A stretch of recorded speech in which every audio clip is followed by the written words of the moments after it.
Welcome, everyone. We are starting the next Crisis Jam. This is a Crisis Jam for September 21st with a 12 noon start. I'm Dr. Brian Sims. I'm the Senior Medical Advisor with NASHBIT, and I am thrilled to be a part of this today and to be your host for today's Crisis Jam. We have had such wonderful responses with this, and we are so pleased today, and I'm really excited because today we are going to be featuring the Self-Assessment for Modification of Anti-Racism Tool, or the SMART tool. We're going to be talking about that today, and we have in our presence some wonderful folks. Dr.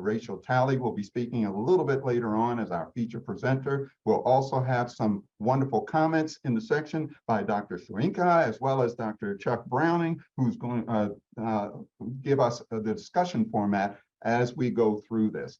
I always want to start this off by saying to the folks who are doing the interpretation, thank you. Thank you for being there. Thank you for providing that. It is a wonderful tool. As we move along with 988, it's important that we just keep in mind the fact that the Crisis Jam itself has been growing and it continues to grow. And as you can see from this slide, you're really talking about a lot of participation that is already strongly within the realm. We're up to now 3,045 strong in terms of the crisis learning community, and it's growing. It continues to grow. So this is something where, again, as you can see from this particular slide, all of the various organizations that are involved. We do encourage you that if you know of any organizations that would like to add on to this list, you're welcome to connect through Karen or through others of the Crisis Jam and become a part of this. It's also wonderful to note that it is not just domestic or national. We also have a number of international attendees that come to this conference as well. So that is wonderful. Let's move to the next slide, please. And this is kind of a reminder slide to everybody that if your Crisis Jam has suddenly just disappeared off of your calendar, no worries, because you can get it back onto your calendar. You can get it through the Outlook.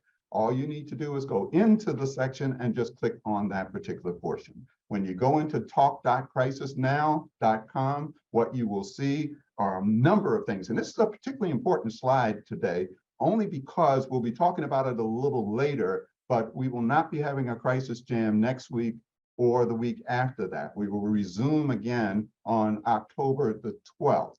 So this is a great spot to come to if you want to catch up on information, if you want to look at some of the previous jams that have taken place. It's really valuable in terms of that information. What I've also been told is that you're welcome to go ahead and sign up for the newsletter. And all you have to do is click on the Zoom link and you'll see everything that you need to do in terms of either joining it or to go in to see what has been happening over the past few weeks. What's been particularly, I think, popular has been people have been going in to kind of take a look at previous crisis trivia hot seat questions. And it's fascinating because I think that's maybe a setting for them volunteering to become a crisis hot seat participant. So we're looking forward to that. Well, let's look at today's quote for today, and it actually comes from Janelle, and Janelle was actually with us last week, and it was so compelling in terms of what she said. I want to take the quote from what she had said. Why are we so punitive to people who are seeking help and taking care of themselves? It's such a powerful question in the direction of 988, which is where we are going. How do we provide that crisis piece? How do we make sure that people know that it is available to them and that the call is coming from inside the house? It really is kind of a strange question for those of our realm who are caring, who take a look at all of the needs that we know that individuals have who are in crisis, but it bears noting that this is such a powerful way. Why are we so punishing of those who we are supposedly taking care of? Next slide, please. So this is a reminder to everyone that we have our 100th Jam session coming up. Can you believe that? We are actually moving to the 100th session. It is scheduled for October 19th. And as I've mentioned before, and I'll probably say it a couple of more times, we will be off from the Crisis Jam September 28th and also on October 5th in observance of Yom Kippur. So we will be reconvening again on the 12th. But on the 19th, which is the next time that we get together, we will be celebrating the 100th Jam session. In that session, it's coming, folks. It is really coming fast. And we have a tremendous lineup of speakers that are going to be in this session. Brace yourselves, make sure that you take all of your scheduled appointments that you might have for that day and toss them out the window, because you want to definitely be in this particular session. We are so graced to have all of these individuals involved. At this juncture, we are actually at the level of our featured presentation for today. I have the pleasure of introducing to you Dr. Rachel Talley, the Assistant Professor of Clinical Psychiatry with the Department of Psychiatry at the University of Pennsylvania. And there she's the director of the department's Fellowship in Community Psychiatry Residency Program. She's also a board member for the American Association for Community Psychiatry and also works in community mental health at Horizon House in Philadelphia, Pennsylvania. That's not enough. That's a portion and probably not a great introduction of this wonderful person, but we are going to ask for her to come on and give us the presentation today on the Self-Assessment for Modification of Anti-Racism Tool, or otherwise called the SMART tool. We will follow that with a discussion format with Dr. Shrinka as well as Dr. Browning. So Dr. Talley, take it away, please. Well, thank you so much, Dr. Sims. And I will say for that wonderful and generous introduction. And thank you so much for having me this afternoon. And so I am so excited to present this quality improvement tool from the American Association for Community Psychiatry, the Self-Assessment for Modification of Anti-Racism Tool, which is geared towards promoting anti-racism quality improvement work in the community mental health setting. And I will say at the outset that while this tool was not created specifically with the crisis system in mind, my hope is that this brief presentation will be helpful in the sense that regardless of what system we are building, be it the crisis system or any other part of the healthcare system, that it is so critical that we consider issues of inequity and issues of disparity. So to start out, and first, I'll first start out briefly with an acknowledgement that I am presenting this as one of the co-developers of the tool. Another co-developer, Dr. Shrinka, is here today for the panel, but also want to acknowledge Dr. Ken Minkoff, who is the third co-developer of this tool. To kick us off, I have here on this first slide a set of 4 commitments that were part of a statement released by the American Association for Community Psychiatry in 2020, at a time when I think, as many of us recall, there was a revitalized national dialogue around the issue of structural and systemic racism, an issue that we know has plagued our country for centuries, but which has gotten a new sort of lens and a new sort of energy in the past 2 years, in part due to the highly publicized killings of unarmed Black Americans by law enforcement. And so the American Association of Community Psychiatry, like many healthcare organizations at that time, released a statement decrying structural and systemic racism, as well as police brutality, but aimed with this statement to sort of say that this organization was going to aim to go beyond talking the talk and actually walk the walk as far as thinking about how to address structural and systemic racism as it interfaces with the community mental health system.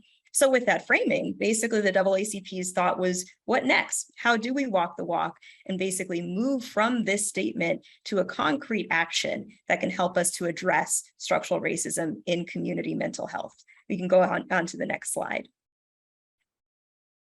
And so in terms of our next step and how we thought the goals that we aimed to achieve that became the SMART tool was to create something that would provide metrics specific to disparity and inequity issues that are uniquely or disproportionately relevant to the community mental health setting. In other words, knowing that there are many excellent inequity-focused frameworks and sets of guidelines already existing, we wanted to create a tool that it would ideally walk a community mental health setting through thinking about a few key target issues that might be disproportionately relevant to the population served in those public and community settings. Secondly, we wanted this tool to ideally extend beyond what I will say are the critically important realms of cultural competency and linguistic appropriateness to incorporate other elements of structural inequity, knowing that there are already excellent standards available for healthcare settings that specifically address those 2 realms of inequity. And lastly, what I would sort of summarize as being this is the goal of what SMART ideally does, is we wanted to create a tool that would promote a stepwise, concrete quality improvement process that could be adapted for self-directed use in the community mental health setting. In other words, noting in 2020 that a common reaction to this revitalized dialogue was, goodness, structural inequity it's huge, it's intangible, where do we begin? Perhaps we as an organization should bring in an outside consultant. Our goal in creating this tool was ideally to give community mental health providers something that would help them to draw on their own expertise about their own organization to at least make a start in terms of starting to systematically track and address issues of inequity and disparity. Next slide.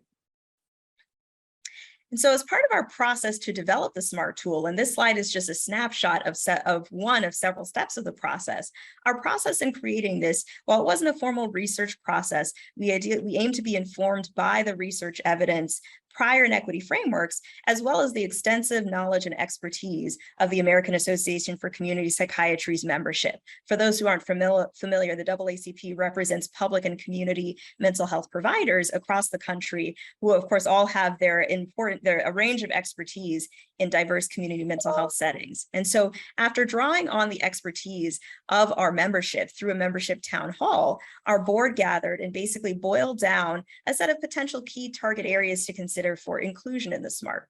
We then went to the research literature and reviewed to identify target areas that gelled with those domains that we as a board had agreed upon, ideally aiming to pick target issues for which there was repeated literature evidence suggesting the existence of disparity or inequity by race, ethnicity. And then lastly, we did a literature review to take a look at prior inequity-focused frameworks for the healthcare setting, knowing that we were certainly not the first to think about doing quality improvement in the inequity space in healthcare. We wanted to ensure that we weren't reinventing the wheel and to ideally draw upon the expertise of prior existing frameworks in creating our tool. So up here on the screen, I have just a couple of the many frameworks that we looked at and considered in terms of informing the tool that we created. For all of these prior frameworks, what I will say, and this is painting with a broad brush, in the brief time we have, I can't go into detail about each one and how we considered it as far as creating SMART, but I'll briefly say that each provided sort of a wealth of prior knowledge in terms of how to approach inequity. But upon reviewing these, we still felt that there was space for us to create something new in terms of packaging a set of issues relevant to community mental health work that could be easily used and implemented in the busy community mental health space. Next slide. And so here we have the SMART tool essentially is a series of items that are grouped under 5 domains. These are the 5 domains that are included in the SMART tool here on the slide: hiring, recruitment, retention, and promotion, clinical care, workplace culture, community advocacy, and population health outcomes and evaluation. Within each of the 5 domains, we have a series of items. Each item basically highlights a target issue for which we identified research literature suggesting the possibility of inequity.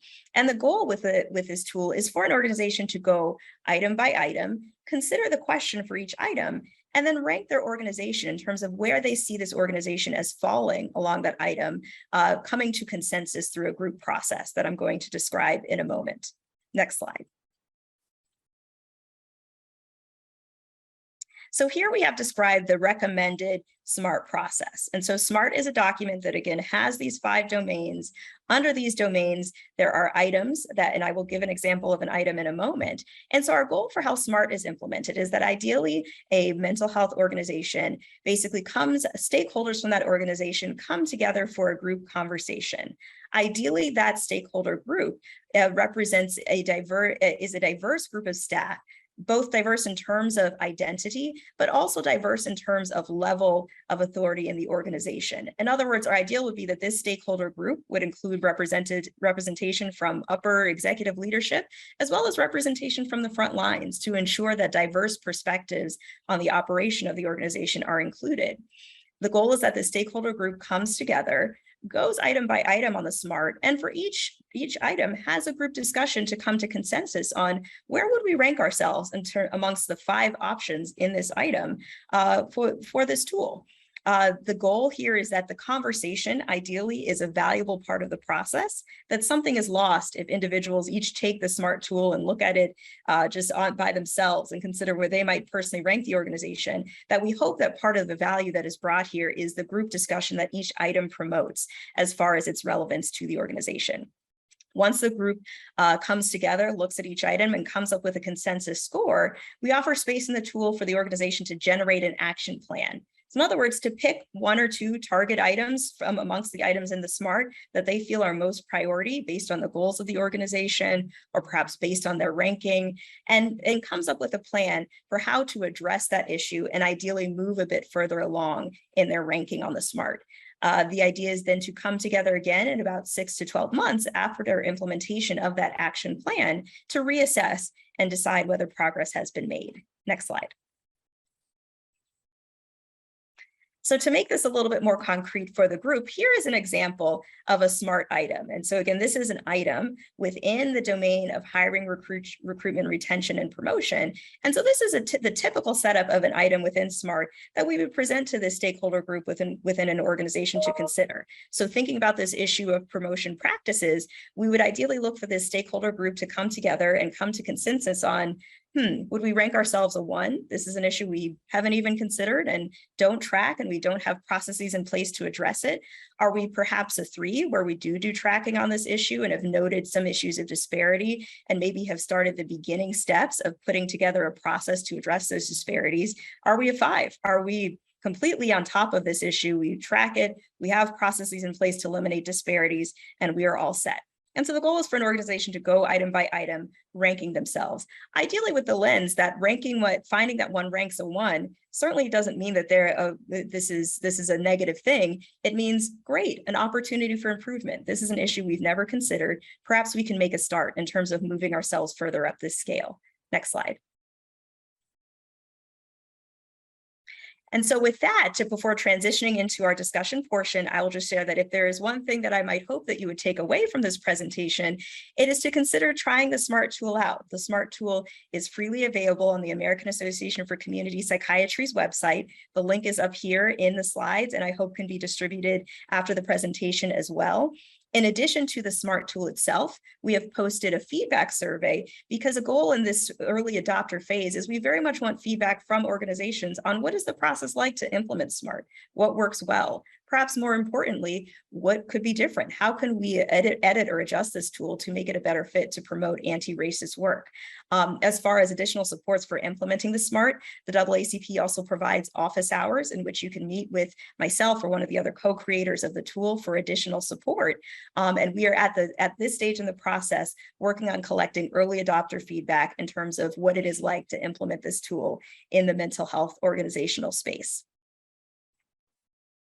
And so with that, my last slide are some references for some of the material I shared today. And I think we can transition over to our discussion portion.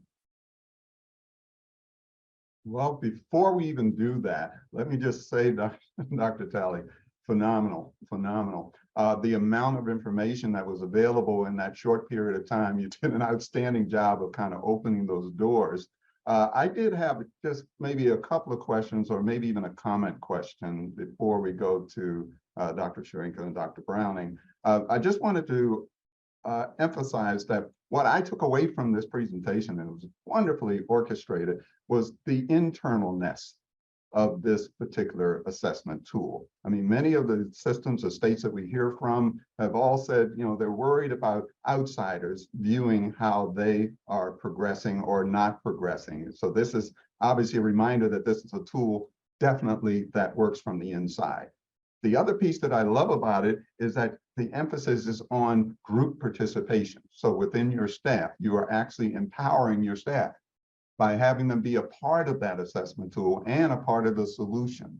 So kudos to you guys in that regard, because I think that makes a huge difference for many of the organizations. So thank you for that.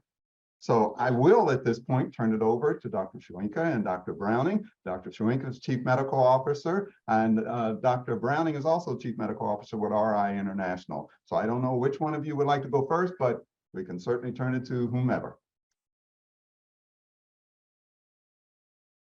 So Dr. Chewinka, if you would like to go first, sir. Yeah, thank you. And again, thank you for the opportunity to be here with you and to share on the SMART tool. I think, as usual, Dr. Talley has done an outstanding job of presenting the framework and some of the initial steps towards practically applying the SMART tool. I just maybe to underscore a couple of ideas that Dr. Talley mentioned. The first is the idea that conversations around structural racism are extremely difficult. It can often feel threatening to even start the conversation. And so one of the ideas behind the SMART tool is to change the focus of the conversation, or shift the focus from the individual experience to more of a quality improvement lens, with the basic understanding, I think, that structural racism costs us all, and addressing it need not be contentious. The second idea, I think, is the fact that there has to be intentionality. You know, it said, you know, a journey of 1,000 steps, 1,000 miles begins with one step. And so it may be helpful to consider, you know, we can discuss certainly, you know, how applying the entire tool and what it takes to do that. But I also just want to lead with the idea that it might be, for some organizations, easier to take one of those domains, or a couple of those domains that may represent particularly low-hanging fruit for that organization, and start with that. But the important thing, I think, is to just start. And I'll hand it off to Dr. Browning for his comments.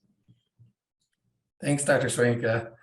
So I was going to share a little bit about our organization's journey in using the tool to help kind of tell that story.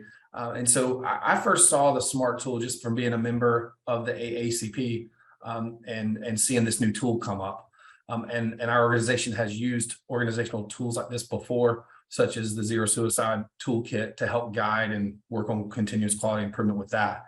And so one of the cool things is we're looking at the tool, seeing the different domains that it has, and it didn't, you know, it was designed originally for community behavioral health. And I knew there were going to be some gaps in terms of what we did as crisis services in comparison, but I felt like it had a great framework to be able to evaluate and improve our lens of how we were looking at that.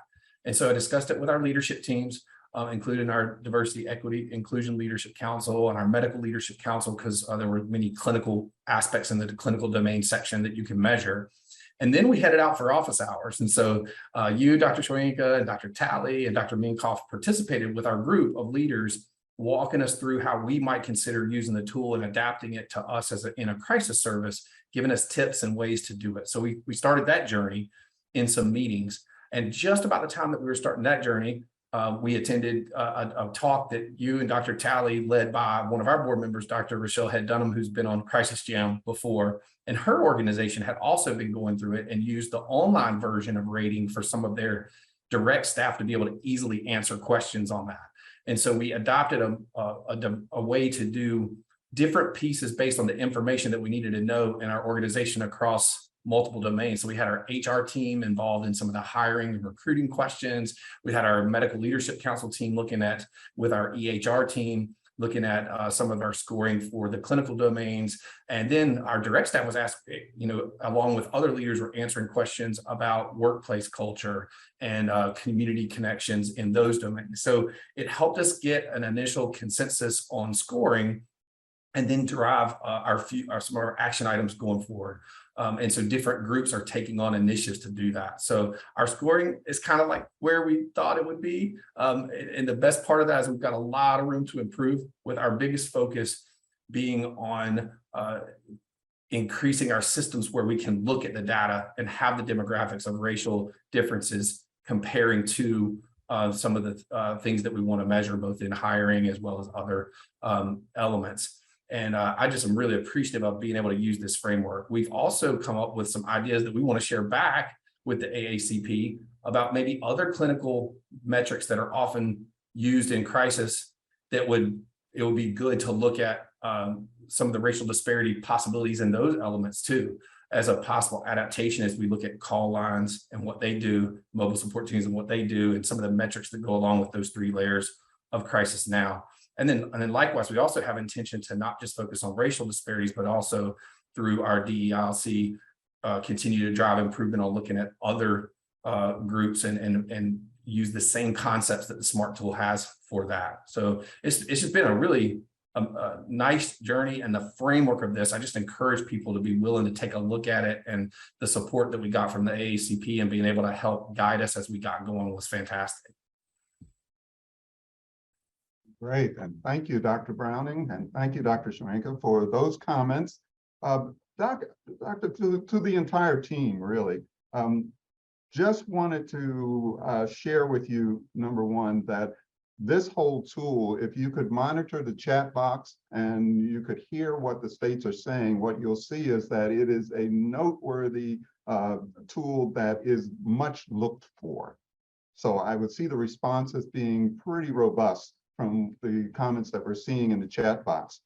We do want to let folks know that Karen did post the link to the tool itself, but also to let you know that at the end of the session, this slide presentation will be posted in the talk.crisisnow.com. So if you want to go back and look at it a little bit later on, that would be phenomenal. One last thing I will say is that this is such a needed topic area, and I'm so thankful to all of you for coming today and making this presentation, because as we looked at Dr. Marian Delphin-Rittman's comments in terms of SAMHSA's direction, you'll see that in that cross-cutting issues were about equity and things we could do to help enhance and ensure equity. And as the states have been raising questions, here we have had an absolutely beautiful tool to be able to use in order to make that happen. I thank you all so much. And I think if you look in the chat box, you will see tons and tons and tons of thank yous. This is a much needed topic area. It is by no means over. It is beginning in terms of the response patterns. And we just want to thank you all for your participation in it. Dr. Talley, I'd be remiss if I didn't ask if you had any final comments or anything you'd like to make before we move on. I think I'll just say in closing, I really appreciate everyone's time and interest. I will say I noted a question that came up in the chat is additional one-on-one support. And so we do have office hours. I need to post more time slots for that, but more to come at the AACP's website, and just appreciate everybody's comments and interest in this, and hope that some on the call will consider trying out the tool. Okay. And Dr. Browning, Dr. Schwenka, any final comments you'd like to make? I'll just echo what Dr. Talley said. I think we would be very, very appreciative of people taking the tool, applying it in your organizations, and providing feedback. And I certainly want to thank Dr. Browning and his team at IRA International for championing the tool and taking the steps to implement it, and looking forward to hearing your feedback on it. And I'll follow up by echoing something you said, Dr. Schwenka, which is I just appreciate the ability that the tool has to create an intentionality to discuss and look at these things, and have the data to really measure and look at what you're doing and what impact it has. So I'm looking forward to 6 months from now to be able to come back and have a new assessment and where it's guided us and taken us in our organization. Encourage everybody else to consider how they can apply these concepts.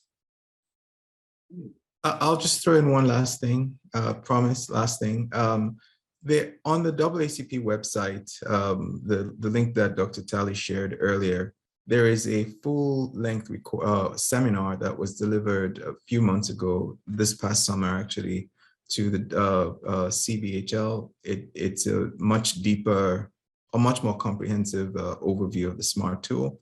I encourage you all to take a look if you want more information. And we are working actually on a learning collaborative and webinar series to further develop, share further information on the background to the SMART tool domains, as well as support those organizations that would like to apply it. And I'll stop there. Again, and thank you all for that.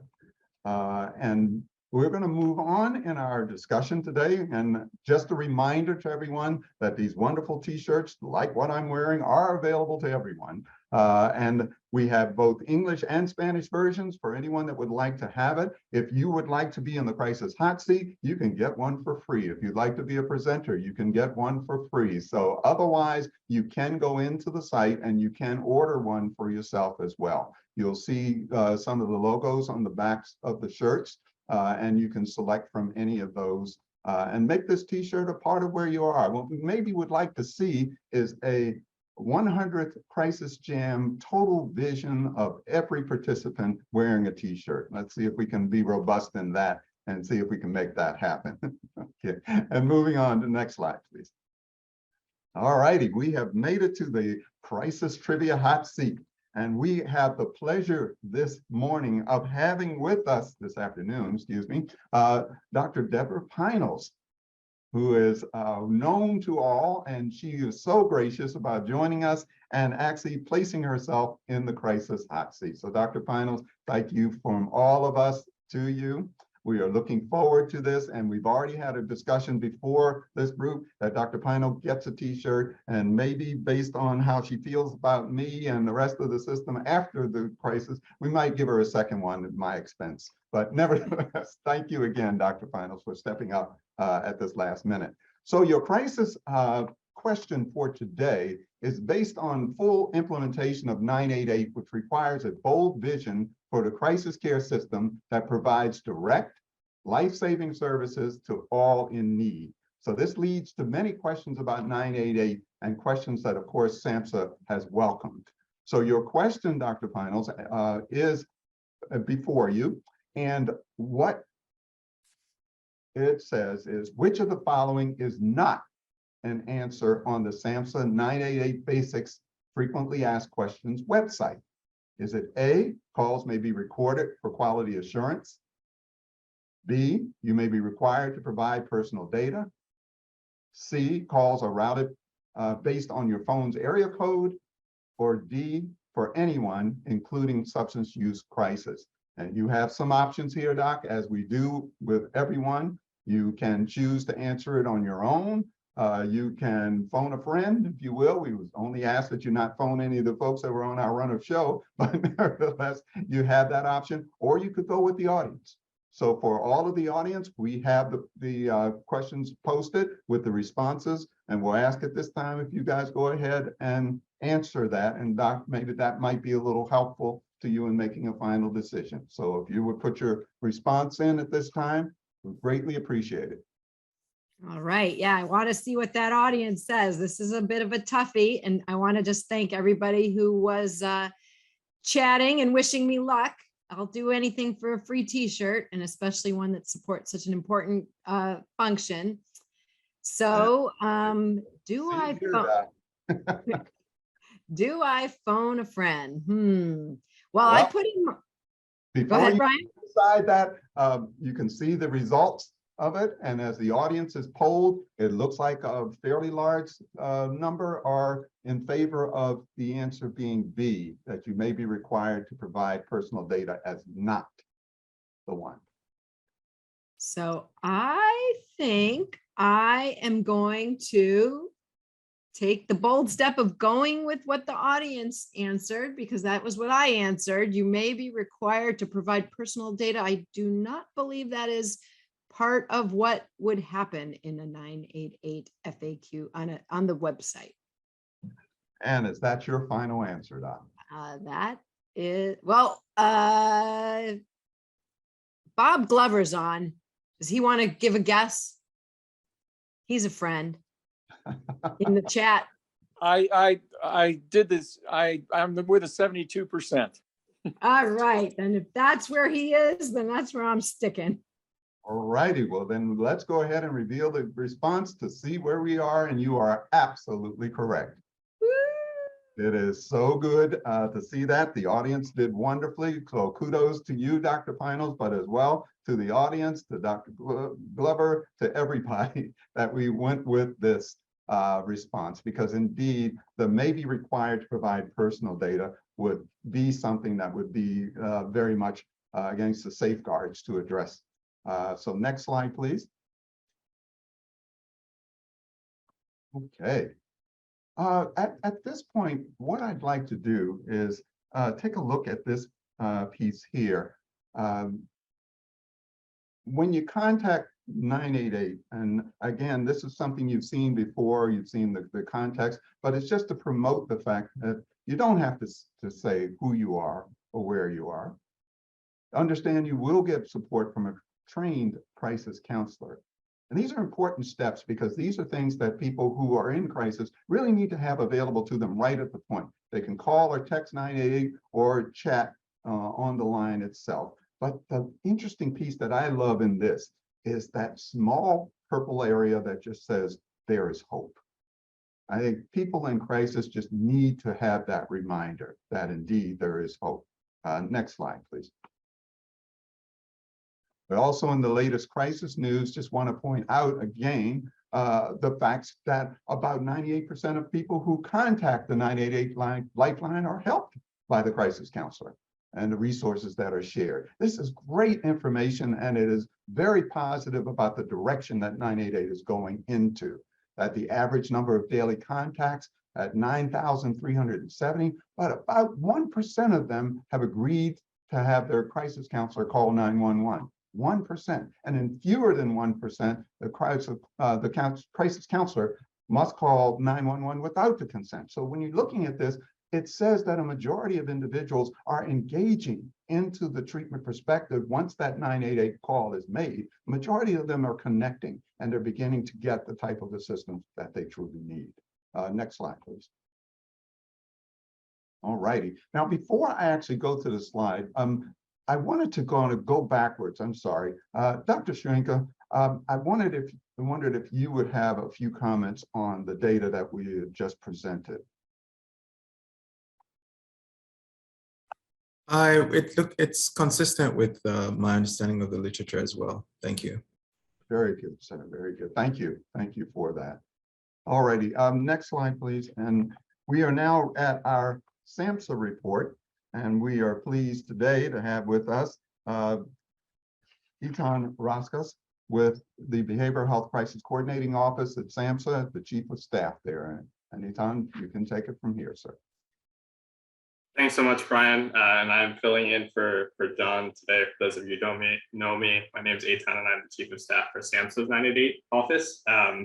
And I just echo everything that Brian shared on the graphics that are on SAMHSA's website that Aaron has so graciously put in the chat, are hopefully strong resources to get transparent, visible information out to help seekers about what 988 is and when you can call and under what circumstances you need to provide any form of personal information, which, as the graphics show, the choice should remain in the sole discretion of the help seeker. So just as much as you can amplify some of those graphics, they are available on the SAMHSA website. Switching gears a little bit, we wanted to share, now that the first month of post-transition data has gone live, we wanted to provide a little bit of a visual snapshot of how much progress has been made in building Lifeline capacity over the last 12 months. And before I get to this slide here, I think we've noted in past weeks that contact volume, so calls, chats, and texts to the 988 Lifeline were 45% higher in the month of August compared to August 2021. And that despite these very significant increases in volume, we have seen at the same time meaningful improvements in answer rates and wait times. And I just want to give a massive thank you and shout out to everyone on this call, whether it's crisis center leadership, crisis counselors, the many folks at Vibrant, so many advocates and policymakers who have collectively pitched in over the last several months and years to really strengthen the Lifeline. And I think a lot of the progress that we're going to dive into is really a strong testament to your collective efforts. And so as this slide highlights here, as many of you know, for years, the Lifeline network has been massively underfunded and under-resourced across the country. In the run-up to the 988 transition, that picture has begun to evolve quite significantly.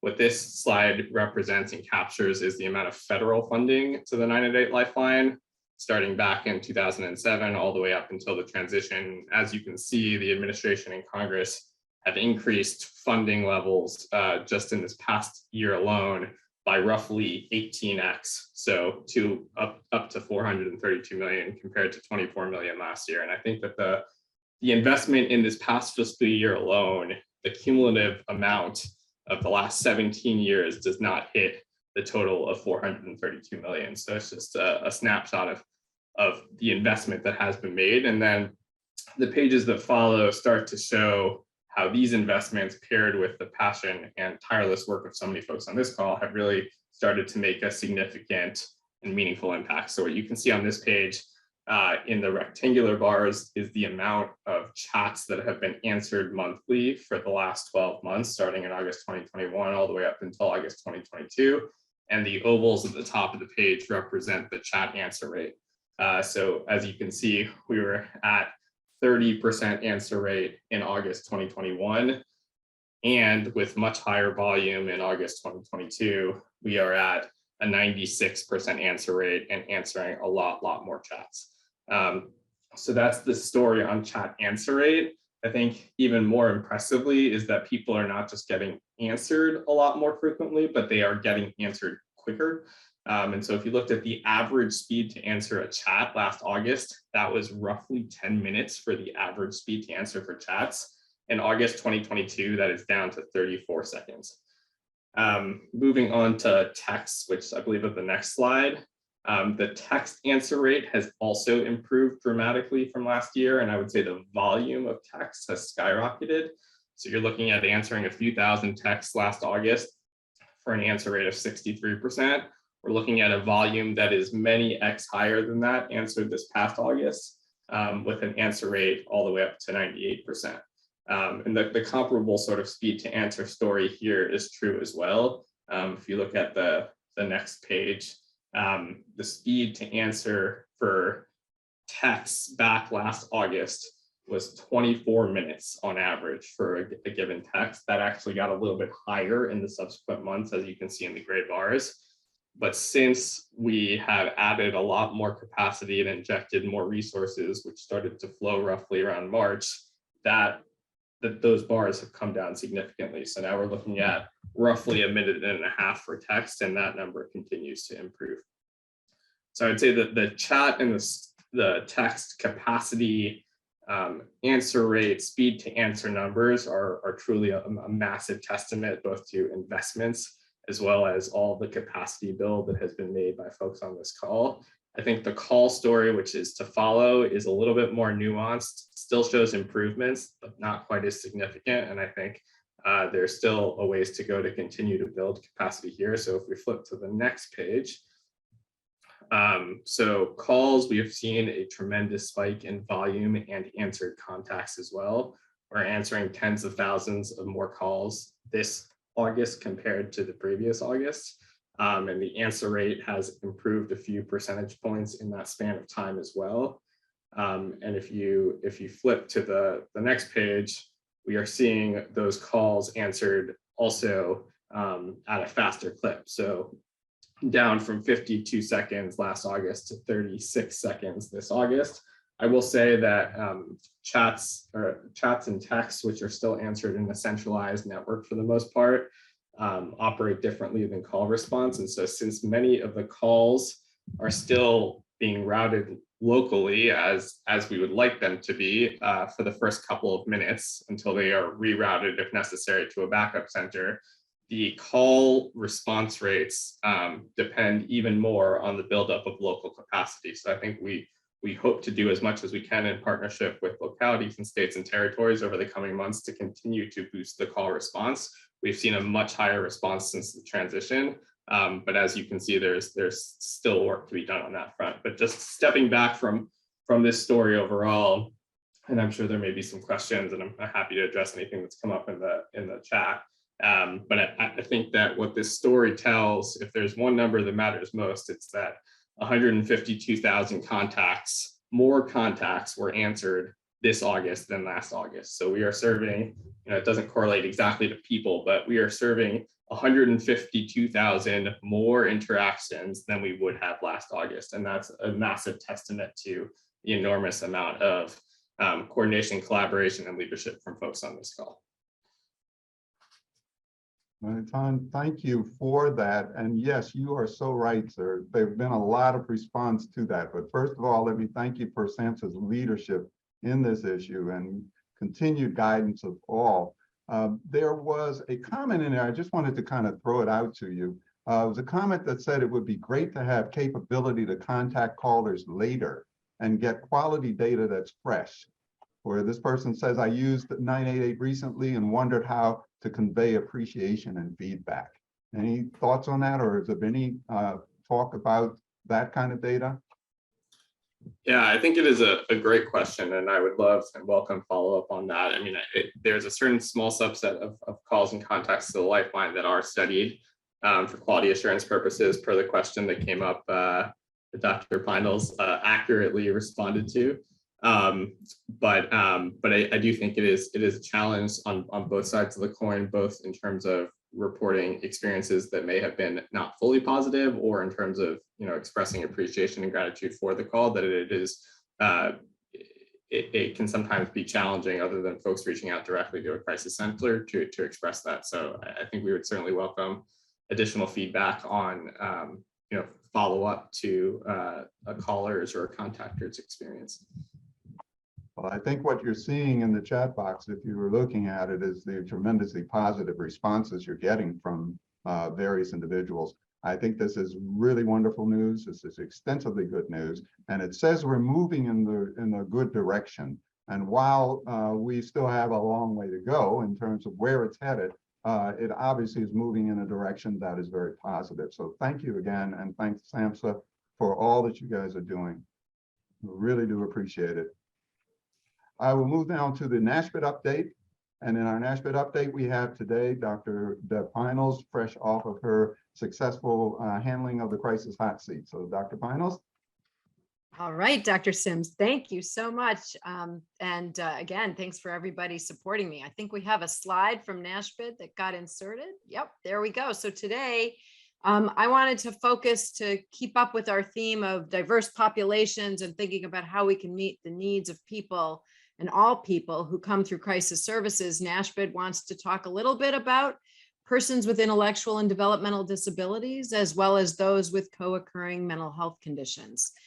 We know the data is pretty clear that ED boarding, for example, is disproportionate for people, children and adults with IDD and co-occurring IDD and mental health conditions.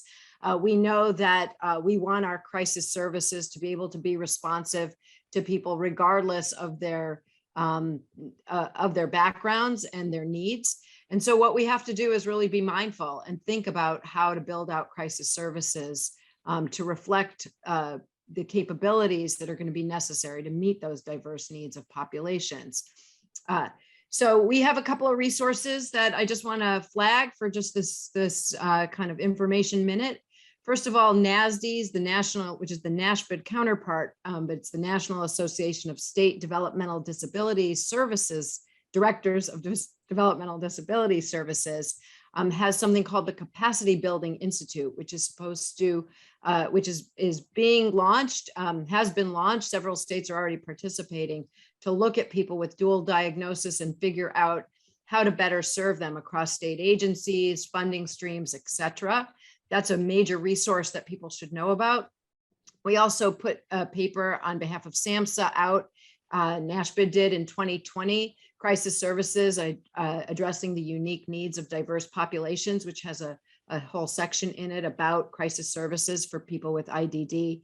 And I just want to also point out, if people are interested in this work, which I hope they are, is to go to the website for the National Association for the Dually Diagnosed, which specializes in looking at how to better serve people with IDD and mental health conditions. We're going to be doing a lot more collaborating and continue to collaborate with NASDs. This comes up all the time in the commissioners' meetings around how to address the needs of complex populations that don't really work our siloed systems don't really serve well, and we need to support everybody's success and meet everybody's needs as crisis services demands go up. So that's the NASHBID Minute that I just wanted to share with everybody and give you some resources to think about as we move forward. So thanks, Brian. And thank you, Doc. So wonderfully placed and so organized. Again, you get a second t-shirt for that. So we'll work on that piece. And let's move to the next slide, please. All righty, we have reached our section now where we get to talk about layers of support that help navigate the funds crisis with our chief editor, Stephanie Hepburn. And Stephanie, take it away. It's great to see you, by the way. It's great to see you too, Dr. Sims. So I wanted to welcome Jerry Hobdy. In this week's Crisis Talk, she shared her experience navigating crises with her son, Daniel. And a quick side note, Daniel's interview will be running in a couple of weeks. Jerry, if you're on the call, can you share a little bit about your story and what you found critical? And what I mean is not only for your son's recovery, but also for you and your own mental health.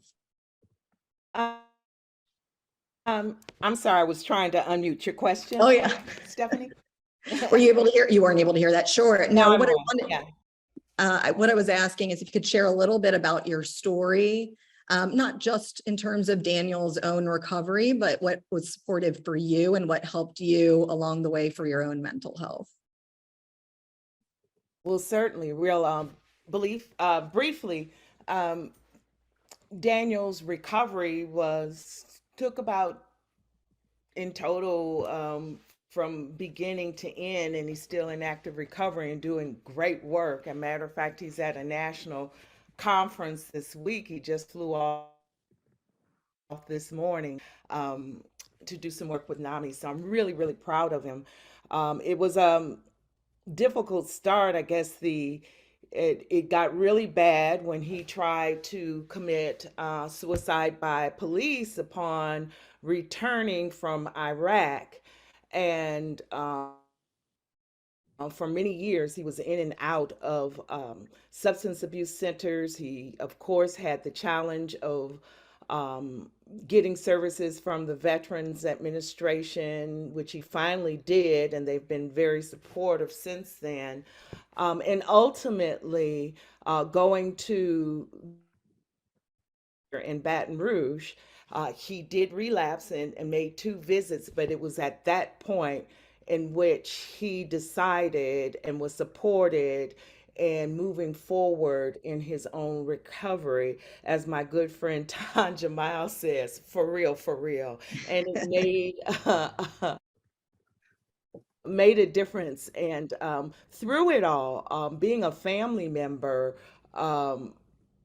there to support, I found myself in this role of caregiver, ill-equipped. I think even with all of the experience that I had had as a professional in intersecting with the mental health community, post-Katrina, an agency, the community foundation that I worked for at that time, prepared the behavioral health response with April Natural and the National Center for PTSD to the trauma of Katrina. So I've been introduced to CBT and of course there were substance abuse issues that were exacerbated in our community and all of that, but I had no idea that all of this information, as rich as it was going to apply in my own home. When it hit, and I'm watching my son try to kill himself on TV, then finding him and going to, as the story indicates, going to bars and doing things I would normally never do, but actually threatening a bartender to tell me where my son was and making him draw a map on a napkin, and then enlisting some friends to go and help me find him, which put me in a period, and I'm just finding after awakening from that period, a very long period of social, professional, and self-isolation. And I had the benefit of certainly some friends that were in the therapeutic community, along with a former spouse who wasn't necessarily present for support of me or my son. But I had to create a circle of support. I remember from just going through my divorce when a minister did for me, and he got a group of friends to do some triage to sort of support me in different areas. And initially, I had friends who caught me and my family at a critical moment and literally kidnapped us and took us away to a hotel room where they held us all night, prayed over us, and also just talked so we would not be alone. But that was a very important thing that they did for us, but they weren't trained and they were supportive, and just them being there and knowing that I could reach out for friends. But there comes a limit to that kind of support when you're experiencing that trauma with your child over and over again. And that's where the isolation begins. And I found that during that period, I was fortunate that mothers in similar situations just naturally migrate. Number one, it comes from friends who are like, you know what? I have this best friend, her daughter is going through this. I don't know what to say to them anymore. And, maybe they have a therapist, maybe they don't. But outside of that, who do they go to? And found that those supports with other like-minded or women experiencing, and I say women because it was a mother's thing that I went through. We did find each other, and those were people who were very supportive in my healing, in my moving through, so I could be strong enough to support my son's recovery, that were there anytime, day or night. I also had to develop some mechanisms where I had to, without any formal training, separate the addict behavior of my son and my son, so I could apply logic and continue loving him despite his behaviors, and continue being supportive of him, and be a mother and manage the impacts that it had on my other children. Accepting that being in Louisiana, I'm a Yankee by birth, I'm from Ohio, but being in Louisiana, families kind of stick together. You stay in proximity. And I had to understand when my middle child moved to another city, so he could be healthy and have some normalcy and deal with that, deal with the isolation that my daughter was subjected to, because so much of not just the incident where he hurt himself, but his relapses and the court trials and what was in the paper, and dealing with that and staying. It's a family crisis. When a loved one is in crisis, the whole family is in crisis. Right. And I think it's really, so again, we'll talk to Daniel's interview will run in a couple of weeks. But I think one thing that you spoke to that was so important, and hopefully readers will be able to check this out, is informal peer family support. That's what you were able to create. But one thing that you said is it shouldn't have to be that way. And when someone's in a time of crisis, they're not always able to access what's available to them, ask friends, outreach. And like you said, there can be this exhaustion that happens. So there needs to be some sort of implementation of family support that's formal. And I think it was really amazing that you went into that and navigating your own experience, and also stating that one of the critical turning points was Daniel getting the services that he actually needed and having access to them. And without that access, those other components would have either been enduring challenges. And so I think it's really important to look at the article and look at these nuances. And we just appreciate you so much coming on the call, Jerry. Thank you. Thank you. And I will echo that with Stephanie and Jerry. Thank you so much for presenting that. If you look in the chat box, Karen has dropped a link to the site. So if anyone is interested, please do definitely move in that direction. Thank you both again. This is a reminder slide about the official trailer, Moving America's Soul on Suicide. And we want to highlight this particular recent release with Craig Miller, Moving America's Soul, in terms of episode 6. So we invite you to check it out. We want to also feature in the next couple of weeks, because we're going to be out on the 28th of September, and we're going to be out as well on October 5th. But when we reconvene on the 12th of October, we are going to have the pleasure of having Renee Cruz with us, who is the AFSP Vice President of Project 2025, who's going to be giving a presentation at that time. So something to look forward to, folks. Lastly, and I think this is something that we love to hear, is that we have a lot of upcoming topic areas. As a matter of fact, we are pretty much filled through the remainder of the year. And this is a good reminder, because I did see it in the chat box, that there are some that we are open to new topic areas. Please feel free to let Karen or let us know what those topic areas would be, and they would certainly be taken into consideration. But I think if you look at this list here, you will see a host of wonderful topic areas that are yet to come. So with that in mind, folks, I want to again remind you of the 100 Jam session that's coming up on October 19th. And we are looking forward to everyone being there. And as I said before, being there with your t-shirts on. So everyone have a wonderful rest of the day, and we look forward to seeing you then. Have a great day. Talk to you next time.